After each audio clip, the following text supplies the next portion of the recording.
Okay. Starting with kind of more serious issues, because it's obviously a very serious show.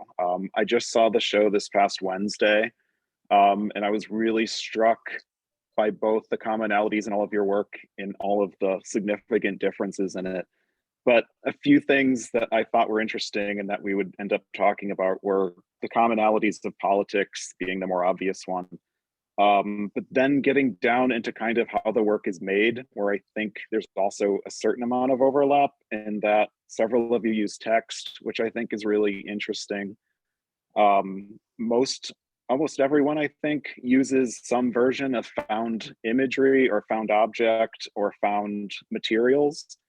I think that's also a really interesting commonality. And then the subtext of a lot, but not all of the work, needless to say, is guns.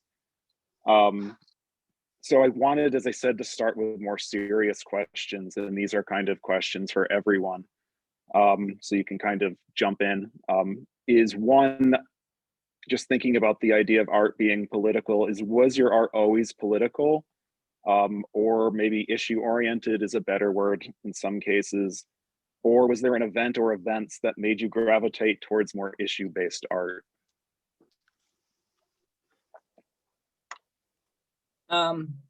I could speak to that. This is Margaret. I'm a mother of 4 children, so I think I just kind of did things about what was going on in my life. And I did a lot of early pieces about mothers and being trapped. But then as my kids got older, I just kind of became more political. Like during the Iraq War, I did a piece about the amount of soldiers killed in Iraq because they weren't showing, like in Vietnam, they weren't showing the body bags coming home. So I started using kids' toy soldiers, but making like a mountain of men out of the soldiers directly on a wall, and it kind of read as a mountain from a distance. And I also did a project in Brewster, New York, where a bunch of curators put artists in a show there. And there's many day laborers there, but all the artists were kind of just doing their own elite thing in different buildings there. And I ended up making seating for the day laborers and doing things about their different countries and things like that. I mean, whatever country they were from, and they were mostly day laborers looking for, jobs. So I used wheelbarrows and other things. So I think for me, it evolved naturally to start looking around my world and creating work that I felt like was engaging and beautiful, but also talked about issues that were important to me.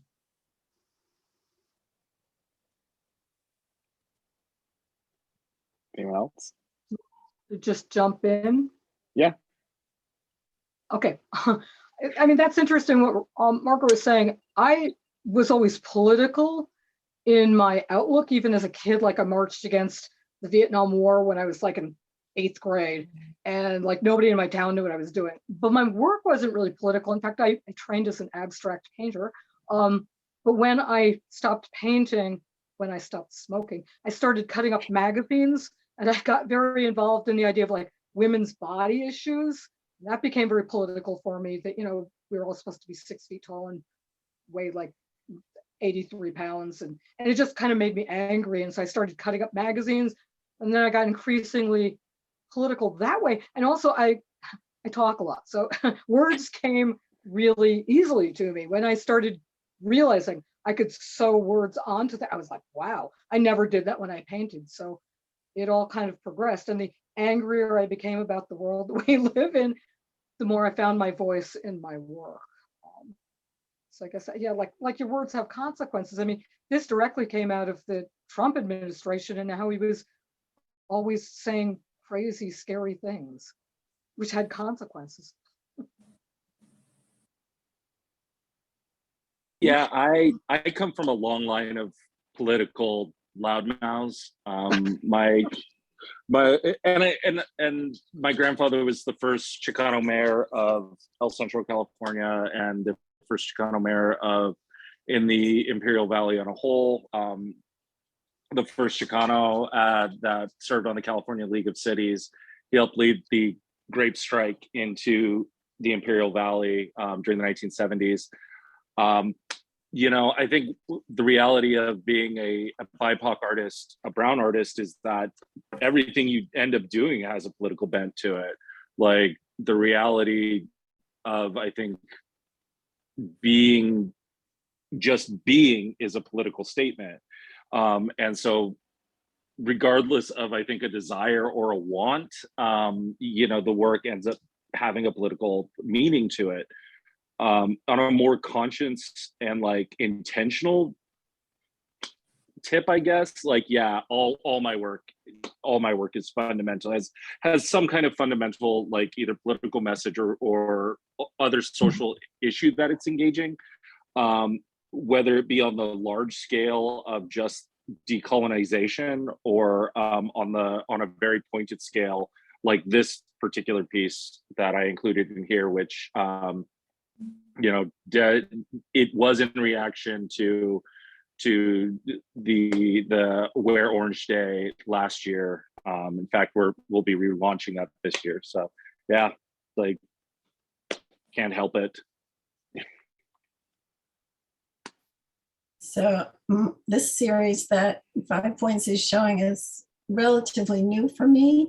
I think I was just so continually upset and feeling like I didn't know what to do with all the angst I was feeling, because the political, the social, the cultural scene was just so fraught. And then the Me Too movement happened, and then it was going to be the anniversary of the 19th Amendment and the right to vote for women, and then COVID happened, and there was just so much turmoil that I just felt like I needed to do something with my activism and a sense of wanting to protest.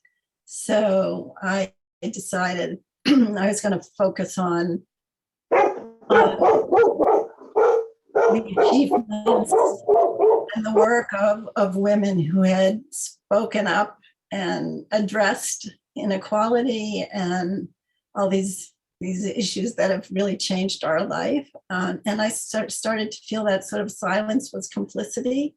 And if I didn't put something positive, something out into the world that wasn't this negative onslaught that we were always feeling, you know, that I wasn't doing my part. And I thought it was important to emphasize the voices of women and to sort of explore the own gaps in my own education and the historical record and narrative that I was taught as a young woman, and really still sort of happens, that women's contributions and voices are often erased along with the truth. So that was sort of the motivation behind this whole series, and the way it evolved was sort of an improvisation as I went. So I'm interested in something you said, Jason, and I'm curious how it would apply to everyone else in the show, is that the very act of existence is political in some ways, depending on what identity or identities you possess as an artist. To what degree do any of you feel, even if the work, if you do, I mean, in your case, some of your work is less political or more political, but do any of you believe everything is kind of inherently political to some degree when it comes to making art? I'll jump in on that. I think being an artist is a political statement in this day and age, because you do have to speak the truth, and sometimes it's not easy. I am personally a victim of gun violence, so the pieces that I do that reflect that, like even Thoughts and Prayers, you know, it's so hollow. And to be able to bring out the things you're experiencing, I love it, on a day-to-day basis and just in your life as a reality is political. That was a very interesting statement being made about that. Yeah, I personally, like, again, it's my statement. So, Yeah. But I personally think that it is, you know, we live, the unfortunate aspect of living in the United States during this day and age, is that like to exist is to have a political position. I mean, it's the kind of basis of democracy. We become politicized depending on our identity, and there are, you know, I firmly believe that there. And I don't want to go down this rabbit hole too much, but like there are identities in which their own political nature is obfuscated. It exists, but they don't necessarily recognize it as such. And I think that applies to art. You know, I am lucky enough that I have a you know, we have a studio, we have a space in Eastworks here in East Hampton, Massachusetts. You know, you can walk through that space and see the work of many artists running a huge gamut of different genres and styles. And I guarantee you that some of them would not see themselves as the work that they're putting out as being a political statement. Like, however, from my point of view and from the point of view of many other like Black and brown and indigenous people, like that is a statement. Like you are making a statement by not having to be a statement. So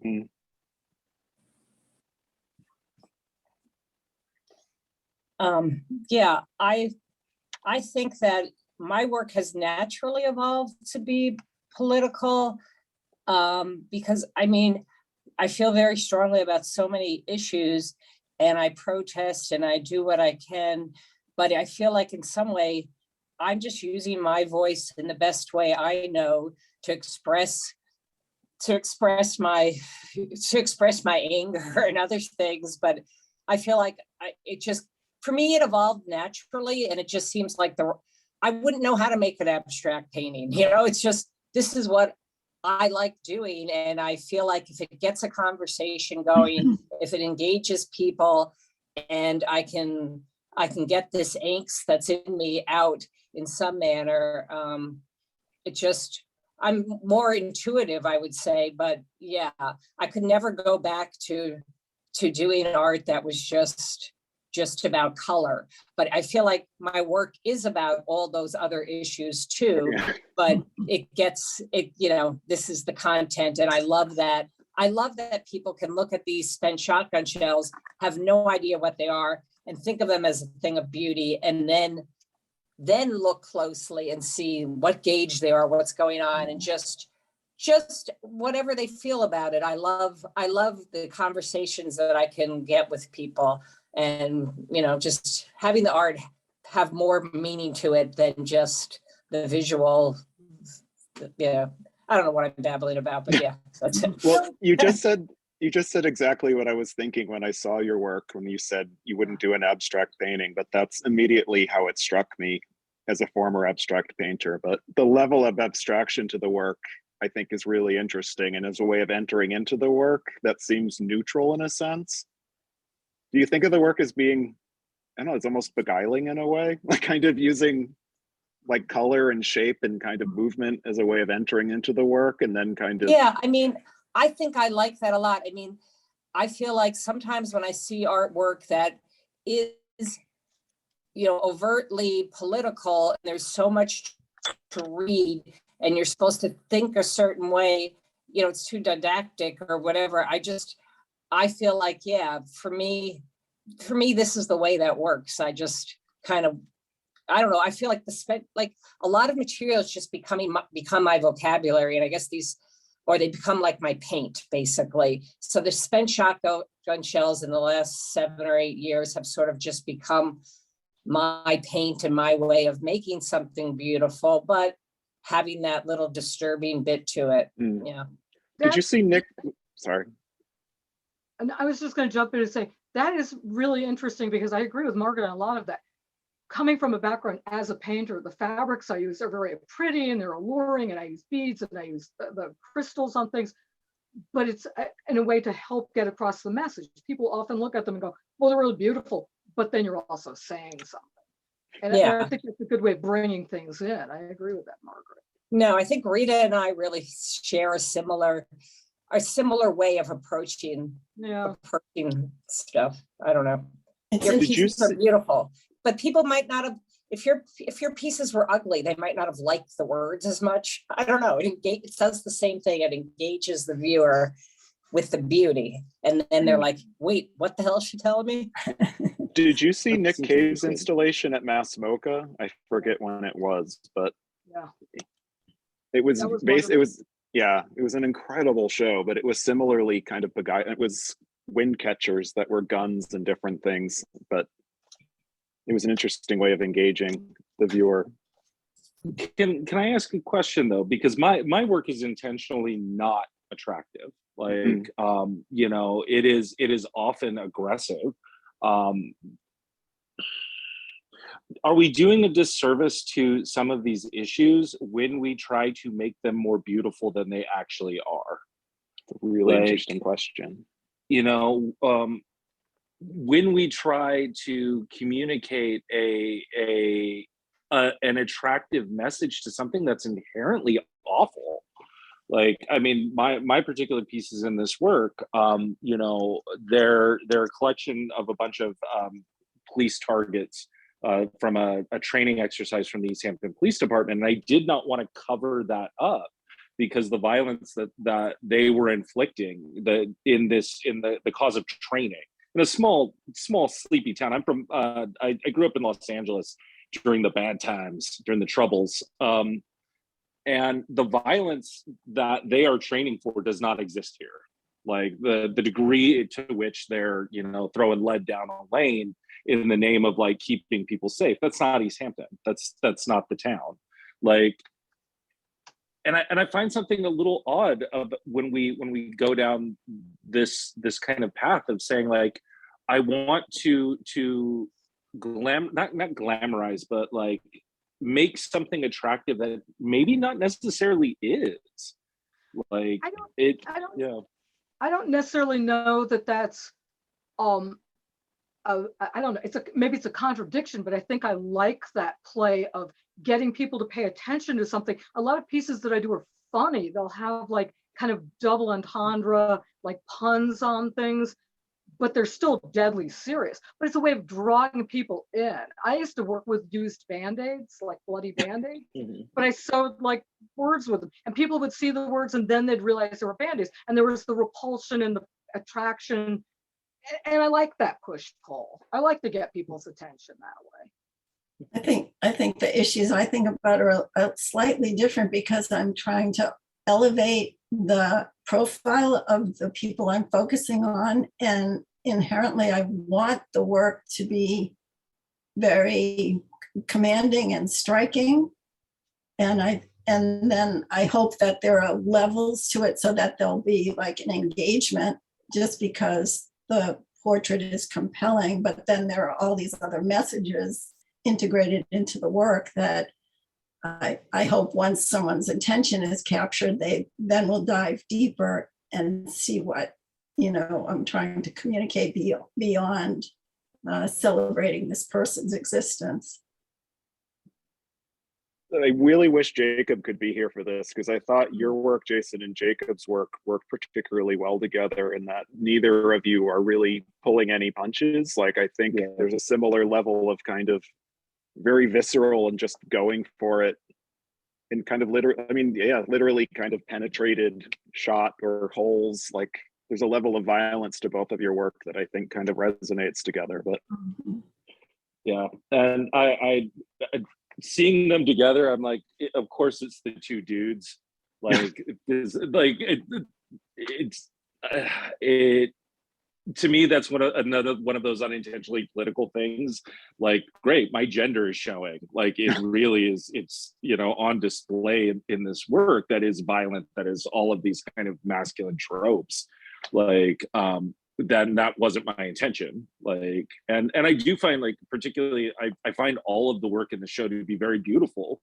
Like, it's not necessarily how I go about my work, but I do find it to be compelling and interesting. And, you know, I know Margaret and I had a nice chat with you when you were bringing in the work, because it is so fascinating, and it does draw you in to see like the strings and just the looks and the appeal. And you know, I grew up with guns, particularly shotguns, and seeing that many shotgun shells, it says something in a way that like I really appreciate. So yeah.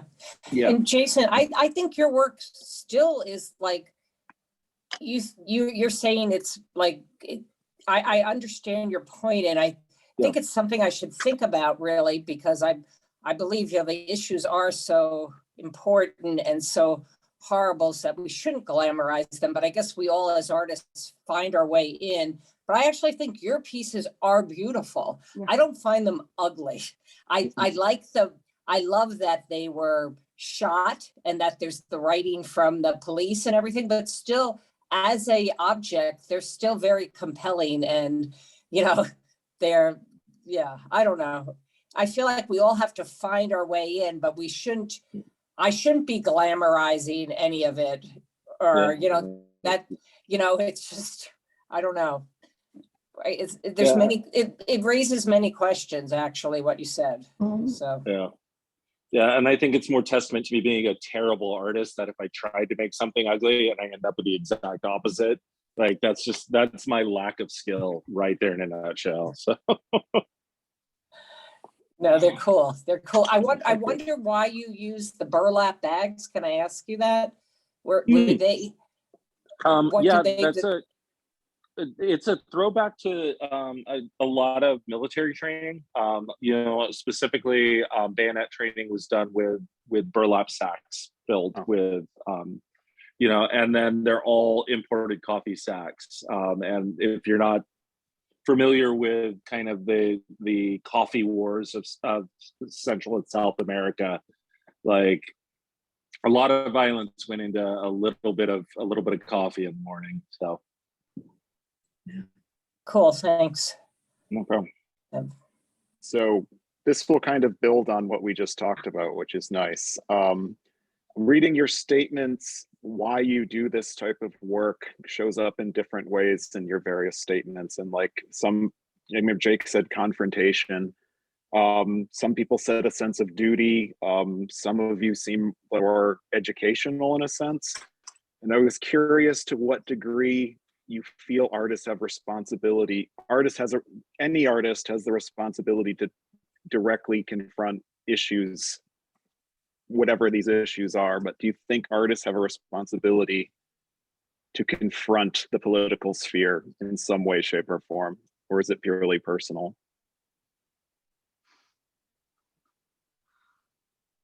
Or to build on that, is everything inherently political, as we already kind of talked about? I mean, I think everything is inherently political because you have opinions, you have reactions, you have emotions around everything that goes on around you. I don't know, I think collectively, I thought that this series that I'm doing was going to be a commentary on so much dysfunction, ill intent, turmoil, obstruction. I mean, whatever aspect of the world we're surrounded in now that you want to look at, you can see those elements playing out. And I thought it would also be, because it spans such a historical arc, that it would be a comment on, all the inequities and the struggles of the past, but it would also obviously reflect on these terrible and harsh realities that we're living through now. And hopefully, because of the accomplishments of all these incredibly courageous women, it would also project forward promise and possibility. So I find that's all swirling around in my motivation and my thinking when I'm doing this work. And I was reading an article just like an hour before we all got together, in an article by Kate McQuaid, who writes art reviews for the Globe. And she just had this one sentence in this piece that she was writing, which I thought just totally aligned with maybe some of the things we're talking about. She said, "In a perilous world, making art is an act of faith. It gives shape to the full complexity of what it is to be human, and it acknowledges how brutal the truth can be and how tender we are all in its wake. I just thought that was right on the mark.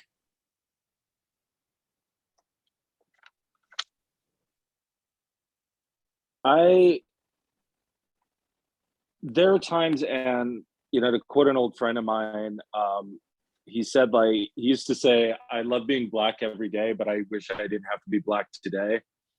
I think there is this desire, particularly among, and I'll just speak for me as a BIPOC artist, like, that there are times I wish I didn't have to. Like, I wish I could be separated from that. I wish I could step away from that and just to have a moment in which I didn't have to. Like, I love being, an Indigenous Chicano person every day, but there are times I wish I didn't have to be it today. Like, I could just exist outside of that context. Since I can't, like, there is this inherent, like, part of me, or this intrinsic part of me that says, okay, well, I'm just gonna be as political as I can be. I'm not gonna pull any punches. I'm just gonna do it all out there for a variety of reasons. Like, I'm light skinned. My last name is Montgomery because my dad, as he says, is the whitest guy on the planet. I have a lot of privilege in that even members of my own family, even my own brother who takes after my mom a lot more than I do, does not have.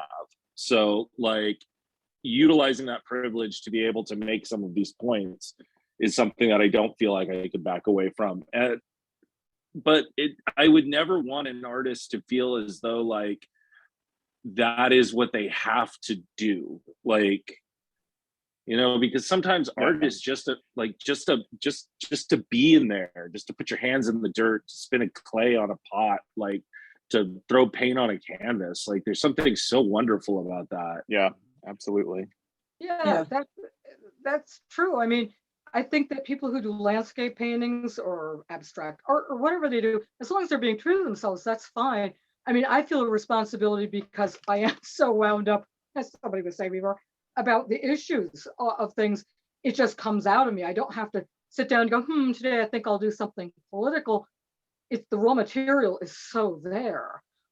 Again, I try to approach it with a sense of humor a lot of times, because if I didn't keep myself laughing, I'd probably start screaming. So that's about, like, the piece Only the Oligarch. This is from a couple of years ago, but it becomes incredibly prescient now. And I was doing it thinking about the oligarchs in our country. And I was playing off the riff of the song, like, Only the Lonely, like, oh, those poor oligarchs, and it's like, they're just waking up in their, like, gilded palaces. And, I mean, this came out of, like, Trump being president and people like Jeff Bezos who are, like, flaming assholes, exploiting people and not paying people enough. And I've certainly worked for enough people where I felt like, it's a step above slavery, but I mean, that's why the background of this is all, like, it's supposed to be snow, like snow camouflage, but it looked like cotton to me too. And it's like, people are being exploited all the time. And now with what's going on in Ukraine and talking about Russian oligarchs, it all just comes around. I mean, we do live in an oligarchy and we are being exploited. And for me, this is important to, like, have a place to put this out. And God bless anybody who wants to do any kind of other art, as long as they're sincere and it's important to them. I wouldn't want to feel like you have to do something. Have a message if you. I agree with Rita. I feel like certain artists just are, they're wonderful abstract painters. That's what they do best. And for me, I love doing this work, and it is natural and just happens. But what was I trying to say? I just, somebody's walking in the door now, so I'm like, but basically, I think every artist has to do what's true to their heart. And this is what really just comes out with me, and it's what I want to do. And I feel like there's artists now who probably try to jump on the bandwagon of doing political art, and it's bullshit. They should only, if you're an artist, your work will be good if you do what is true to your heart. It might take you a while to find your voice, but once you find it, that's what you go with. Absolutely. That's it. All right, changing gears slightly. There's a question on the Q&A. Linda, would you talk about how you choose which bird corresponded with each of the women in your drawings? Sure. So when I started these portraits, they were just the women, and I realized that I wanted there to be another dimension to them, and I didn't know what it was. And then all of a sudden it occurred to me that I wanted to pair them with birds. And I've used bird imagery in my work over many decades. I have other bodies of work that I work on that are not political or commentaries on society or what I do, other things like still lifes and portraits and landscapes that we've been talking about, referring to. But birds have appeared in these other works. And what I discovered when I started to investigate bird symbolism was that these birds, which can symbolize freedom or expansiveness or spirituality or being free from boundaries, or actually I think they're symbols of humanity's hopes and dreams as well. But when I investigated individual birds, it was in their symbolism, it was striking to me how much they paralleled the characteristics of the women I was focusing on. And it was uncanny, really, how some of these birds just perfectly matched, like, and became symbolic of the women as well. So these matches sort of happened that way. And I found that it added an extra dimension to the people. And along with their words, just expanded what was on the page. I don't know if that answers the question, but. One thing I talked earlier about how all of you work from found images or materials, and I thought yours was really interesting because you're kind of working from three forms of appropriated image. You have the image of the woman, the image of the bird, which I assume come from reference materials, and then the quotation. So it's this interesting play between kind of three things that don't exist together naturally, but they're really functioning well. So the design, how does the design of that, like, how did you figure out how to work the quote? Like, the quote, no one can see this, but some of the quotes are on the glass or plexiglass and some are on the work itself. Right. What was the thought process behind the organization? So first of all, I really wanted their own words or words that were powerful about them to be in the work, because it was part of this whole thing of representing them well. And I think in most cases, their words are really powerful. So I wanted that impact.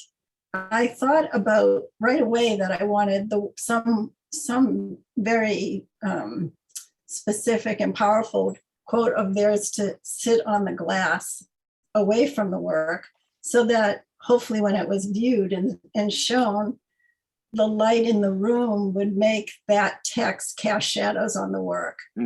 And interplay with the work in a different way than if it was on the work itself. And in my mind, it also makes those words reverberate in a different way, which I think mirrors how their work in the world and all the things they've accomplished or tried to address reverberate in all of our lives. So those were the things I was motivated by, and thinking about. Mm-hmm.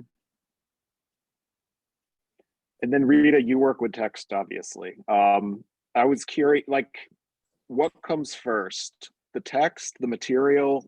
Does the text suggest a material? Does the material suggest the text? Generally, a phrase or a text will come into my head. And I always say if it sticks around for a couple of days, like I find myself repeating it like a mantra, then I'm going to do a piece with it. And so then I start playing around with the font or the way it's going to look. And I pretty much invent all my own fonts. Like I can draw from things, like I did a piece where I want it to look like Coca-Cola-ish font, This one I wanted it to look, the font, I wanted it to be sort of angular and a little like pokey, like the one that says your words have consequences. Because it was like needling at me about your words have consequences. Like I wanted to get under somebody's skin. And it was also like referencing the dollar bill with the eyeball on it. But yeah, the text comes first, then I find the materials. And I sometimes just like speculatively buy material. Like I'll be in a store and either I'll think it's very beautiful or I'll think it's incredibly ugly. And my partner, Bob Keating, knows this. He can point out material and go, look, it looks bacterial. Like sometimes I like material that looks like it's rotting or it's melting down. This one happens to be very pretty in one way, because I thought the message silence the violence. The other thing was on this one, I just stenciled the letters in. And I do that sometimes when I want to read very clearly. And the background was almost hallucinogenic and that kind of, remember those games that you could play where your eyes magic eye. Yeah, I wanted to look a little like that. But so the fabrics will come together in ways that reverberate. Sometimes it takes me ages to finish a piece because I'll have certain color, but I'll need another gold or something to like punch it up so that it reads better. Sometimes I have to redo whole areas if I don't think the words are clear. Although on the other hand, the piece Thoughts and Prayers, I wanted that white noise. I wanted that one to be almost unreadable because they don't mean anything. Thoughts and Prayers are like ridiculous. It's an insult and it's terrifying. I mean, it happened again this week. We have all these mass shootings, and what are they saying down in Texas? You know, oh, Thoughts and Prayers. It's like, well, so that's my big heavy question. Is when I saw this piece, I was really blown away by it. Actually online, it's different seeing it online because it disappears even more. Yeah. But I was thinking, it's such a strong political show and there's so many themes of violence to it. And just in the short amount of time this show has been up, there's been at least 4 mass shootings in this country. Yes. And I was curious how has the show changed, do you think, because of the events that happened outside of the show? Because for me, seeing Jason's work, seeing Jake's work, seeing Margaret's work especially, and then as I said, this piece, I think the work was more charged because of, honestly, since I saw it, there's been 2 more shootings, I think. So we're up to 90 dead people. Yeah. This year alone. So does anyone have thoughts about that? Kind of a heavy topic, but it's a heavy show. Yeah, I think you said it right though. It just reinforces that every day this goes on and nothing changes it.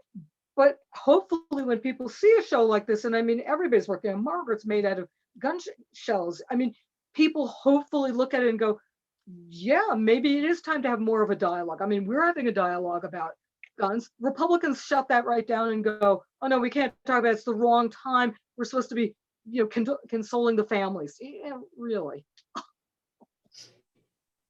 I personally, I look at gun violence as a public health issue, you know, and part of what this piece initially did, and it wasn't included in this, was I had hung this piece because there were 60 of these total in 3 different locations and included facts from around gun violence and around gun violence, particularly as a public health issue on the back of each one of them.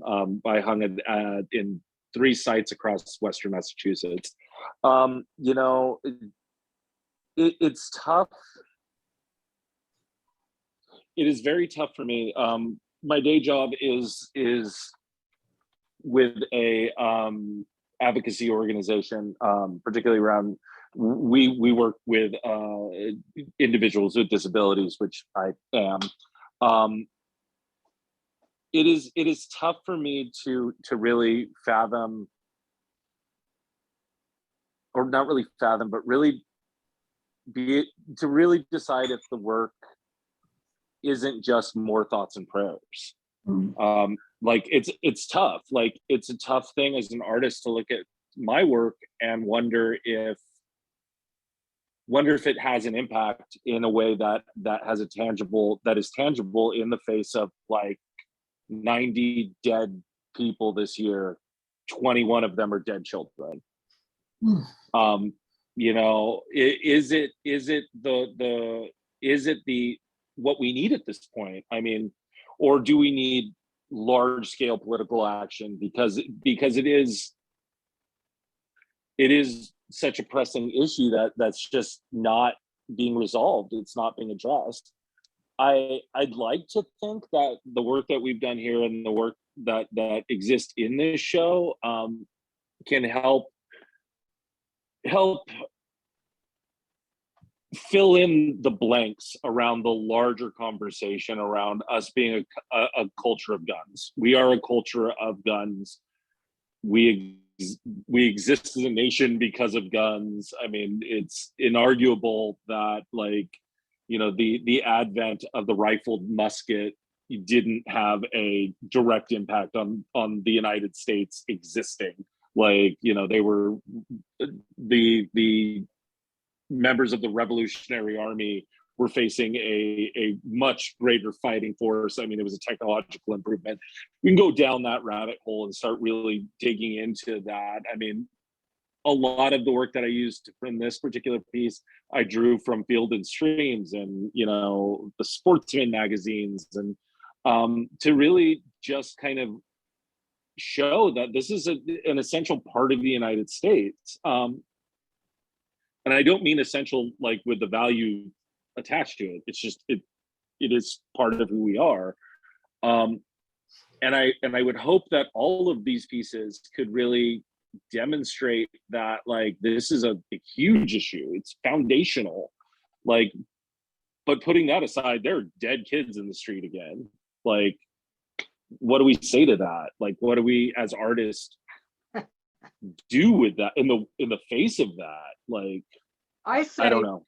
I say, fuck your Second Amendment. I don't know if you can see behind me, but I hung up the piece that I did that says, fuck your Second Amendment. I mean, that's what we can say. And I think as artists, we can join in marches, we can contact our representatives and our Congress people, and we can scream as loud as we want, but we can make art, and it does change people. And I do think that that's the most salient voice we can have. And I think we're all doing it. Yeah, I agree. And besides the, you know, the gun violence issues are horrible, but my other pieces speak about the insurrection. And that's something that's, what the hell is going on, you know, in this country, that somebody can be maybe reelected who, you know, just is out of it and has, you know, is doing what he's done. But the piece that has the orange around it, which is like the gun violence awareness piece, there's rubbings in the back there. Right after the insurrection, my daughter and I during COVID went down to Savannah, and I did rubbings on the on all the historical signs.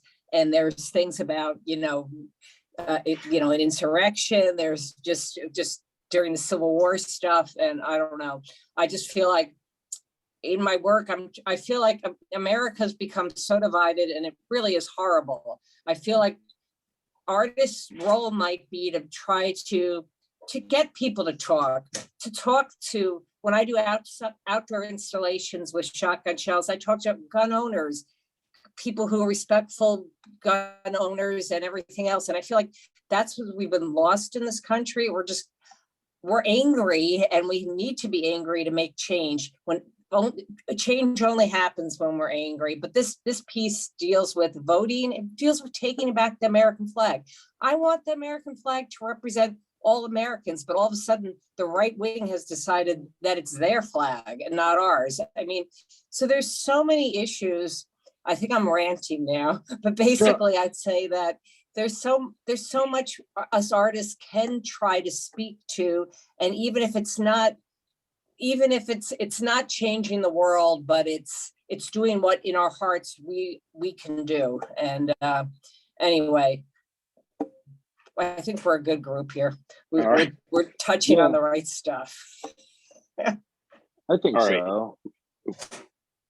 One final question, and maybe we should open it up to the audience if they have questions. And it's kind of building on what we've been talking about already. And I'm also inviting you to my art existential crisis. So I'll pass it on to all of you. I struggle with this a lot. Do you think art has the capacity to make change? Not the artist, but like when your art is sitting in a gallery and someone looks at it, what impact do you think that has? Do you think it can, if not change society, maybe change a viewer? Maybe it kind of ripples outward from there. I think it can. I think that it can just get a viewer to maybe see something a little bit differently. I don't know how much it can change, can cause real change, but I do think it's possible. It's just like somebody reading a book or seeing a movie that has a different point of view. It might not change you right away, but there might be valid things in that movie or that book that might sway you a little bit. And I'm like, maybe somebody who's all for guns sees some of this art and just makes them think a little bit more about, okay, what are we doing here? Yeah. Yeah, I totally, I mean, I've seen art that changed me. So assuming that other people can feel that way too.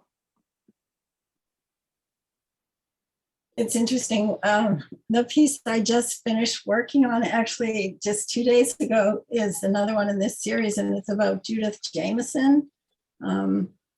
She was principal dancer for the Alvin Ailey American Dance Theater for like 15 years, and then was artistic director there for more than 2 decades. But one of the quotes I used on her piece was, the arts are supposed to make one feel different, make one have another perspective, make one question, make one feel as if they've seen the world through other eyes.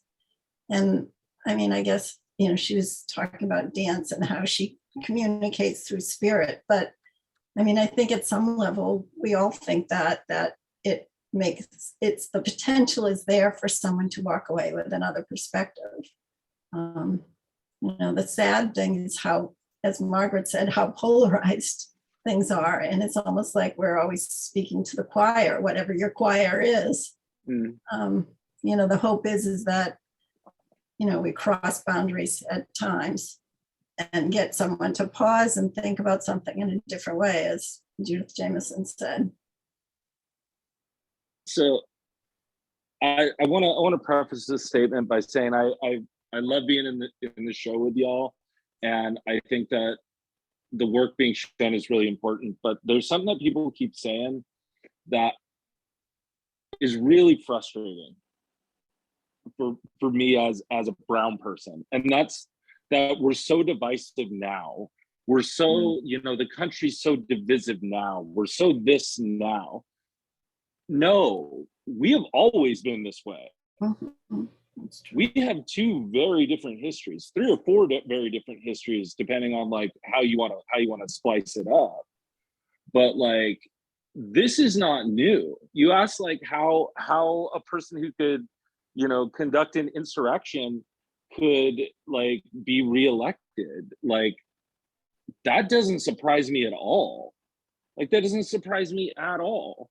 You had Ronald Reagan, who actively overthrew like a democratic nation in South America full of brown people who look just like my family. And that dude got reelected and is still beloved. Like, this is not new.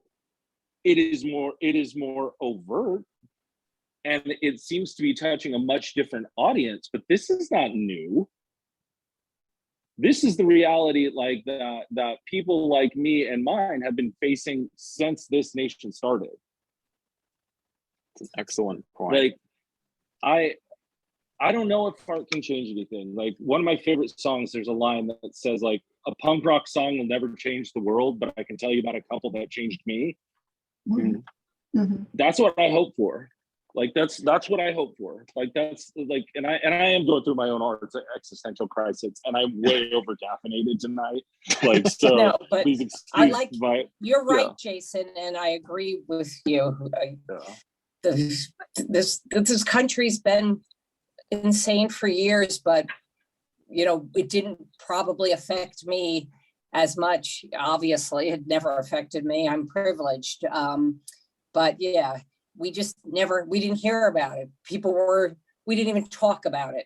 At least if lots of things suck in this country, but I feel like it is, even though we're divided and we've always been divided, at least there is conversation. And I think the only way things change is through conversation. So, or interacting with everybody in the same room. All right, we have an audience question. We have an audience question for everyone. How do you see your work function in today's climate of the world of fake news and anti-intellectualism? If any of that resonates with anyone, jump in.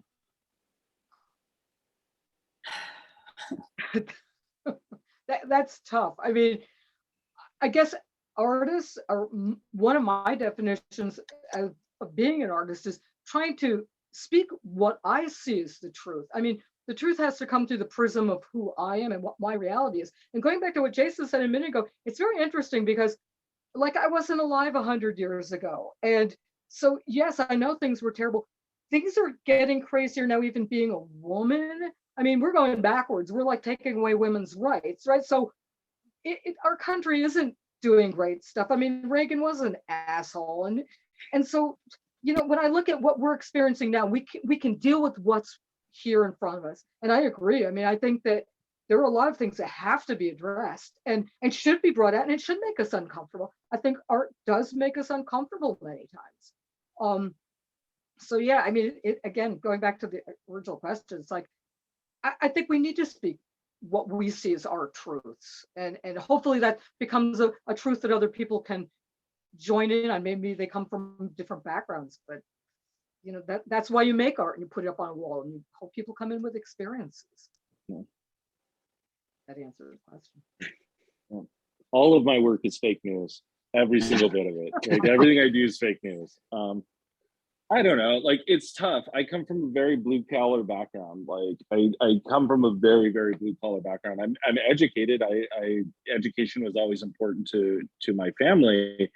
And so to see anti-intellectualism happening, like, I am conflicted. Like, you know, there's a part of me that's like, we have undercut our education system for so long, and we don't teach basic rhetorical strategies. We don't teach the idea of, like, being able to identify, you know, what is an argument and what is a fact.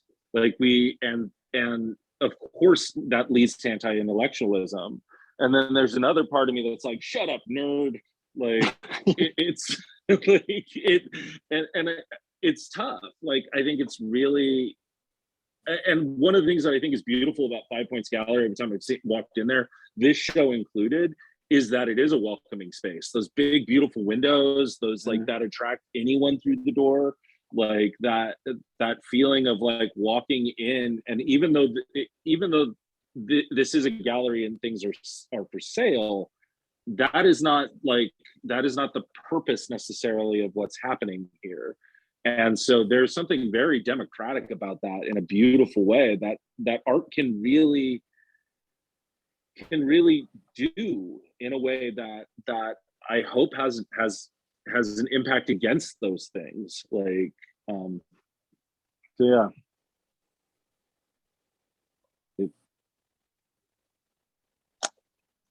All right, are there any other questions? We're probably at about time. Anyone else? Oh, there's something. All right, from Sean, my thoughts, America is the golden goose of the fiscal world. The goose itself is much more powerful, desirable, and important than the individuals within it. That must be recognized in order to understand our politics. Oh, Barbara's asking, what's next for these artists? New shows, new work. I have an outdoor piece going to UConn Avery Point. That'll be installed at the end of the month. So I'm excited about that. That's the University of Connecticut campus that's in Groton, I believe. It's beautiful. It's on the water. It's beautiful, the state. So that's happening. Yep. I think I'm doing another project in Brooklyn. That's just a one-day event down in Dumbo, July 9th, with the installation of shotgun shells and trying to get gun control people to come and talk and be there. It's called the 6 Foot Platform. So that's what I'm doing.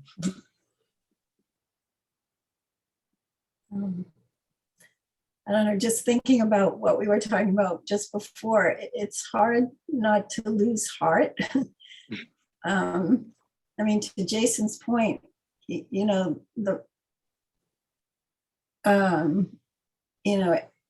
these struggles are ongoing and so long. And when we look at things, we've made progress, but very little progress. You know, I mean, the Equal Rights Amendment was written in 1923, and here we are in 2022, and you know, it's not a reality. And like Rita said, you know, women's rights are being pulled, and you wonder what rights will be pulled after that. The Civil Rights Act happened in 1964, and yet, you know, so much of the political effort is to take rights away. And you know, you can go way further back to see where the struggles existed and started and were shaped and all of that. So it's hard to have optimism at times, but I think it's important for all of us to speak the truth to that question that you raised before, Matt, because there are so many voices that try and drown that out and create another reality. So I guess I take that as, in my own small way, as a little bit of a responsibility. So I keep making these pieces. They don't often get seen. No, it's pretty rare that they leave my studio. But at least it gives me a sense that I'm honoring the truth, and hopefully it will matter in some way at some time.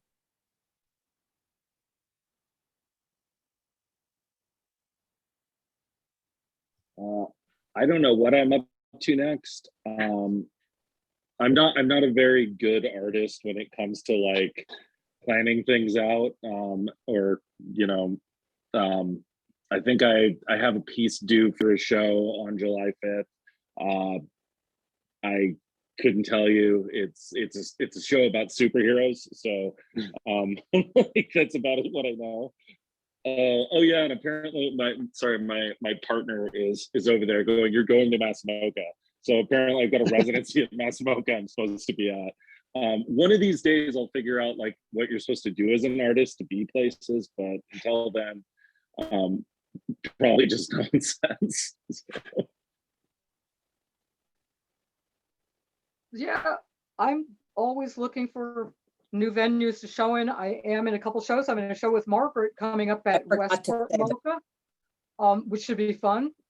I'm also going to be in a show, Nasty Women Show, another Nasty Women show. And I'm in a show right now in Bridgeport at City Lights Gallery, celebrating the people who have shown there over the years. And I have several pieces there. So, were you in the Nasty Women? Were you in the Nasty Women in New Haven? Like right before the Rita, before the pandemic. Yeah, yes. Like the one that was in the upstairs room. Fubar. I had a big piece of Fubar. Yeah, we were in that show together. Oh, I was too. Nice. Yeah, me too. You were too. I had no idea. Yeah, I hung one of my prints. It was the large native chief. I remember that. Yeah, that was a great show, but then COVID shut everything down and it all went into hiding. Yeah. All right. Well, thank you so much, everyone. That's a wrap. Okay. Thank you. Good meeting. Thanks, talking to you everyone. all. Thanks, Matt. Everyone. Thank you. Thank you, Matt. Thanks. It was fun. Good talking to all of you. And congratulations on the show. It's really a great show. Thanks. Thank you. Thank you. And I'm really stay in not this much touch. of a jerk. I promise. You're cool. You're cool. Let's you're all good. stay You're in good. touch.